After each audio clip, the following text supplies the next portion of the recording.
My name is Zhang. I'm an architect based in Beijing, China, and this is my story. I have my own architecture practice in Beijing with my husband and my partner.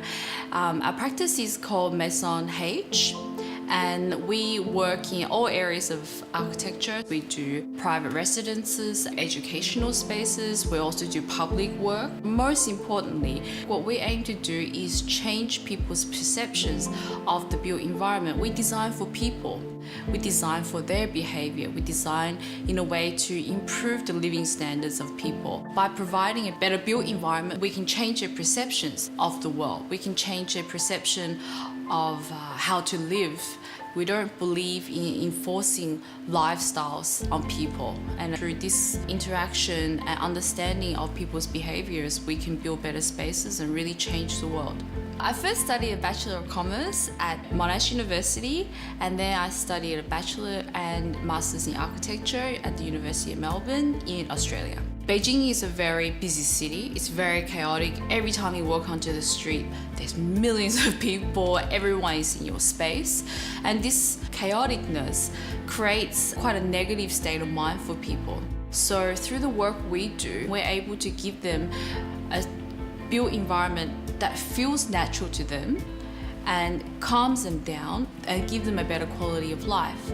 And this can be anything from a home to a commercial space. We designed an office for a tech company called Happy Elements, and they were a very entrepreneurial company producing the most popular game in China, but their employees were in this horrible old Microsoft office which didn't encourage any kind of creativity. So through the work that we did for them, studying their employees and seeing how they work, seeing the problems in the way in which they work, we were able to design an office which is now an interactive and creative built environment. It has always been very important for me and my partner to say what we do and do what we say.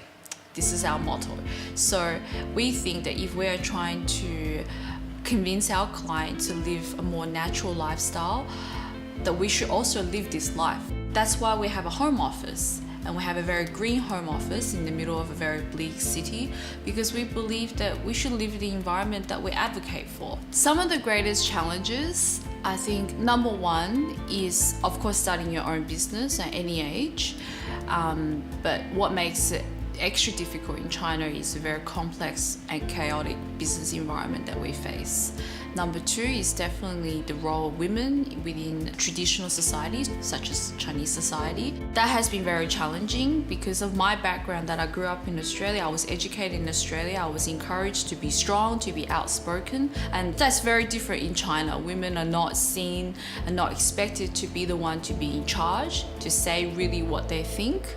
So this has been a great challenge. But at the same time, because I have been able to be outspoken, it has changed people's perception of how women are and how they work within the context of Chinese society, and I've had very positive responses.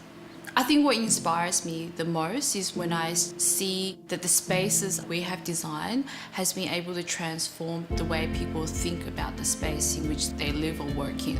I wanted to study architecture because I believed that it had the power to transform people's lives. It had the power to change the perceptions that we have of our living environments, which lead to all decisions that we make in our daily lives, and which actually also lead to the state of our world. I think I'm definitely the right person at the right time. Being female and someone who has Chinese heritage, working in Beijing, starting my own business, and through the hard work and perseverance, being able to achieve what I have achieved, I think I am an image to my Chinese clients of what my background and education in Australia can bring, and also perhaps the image of what they hope their children can achieve in the future.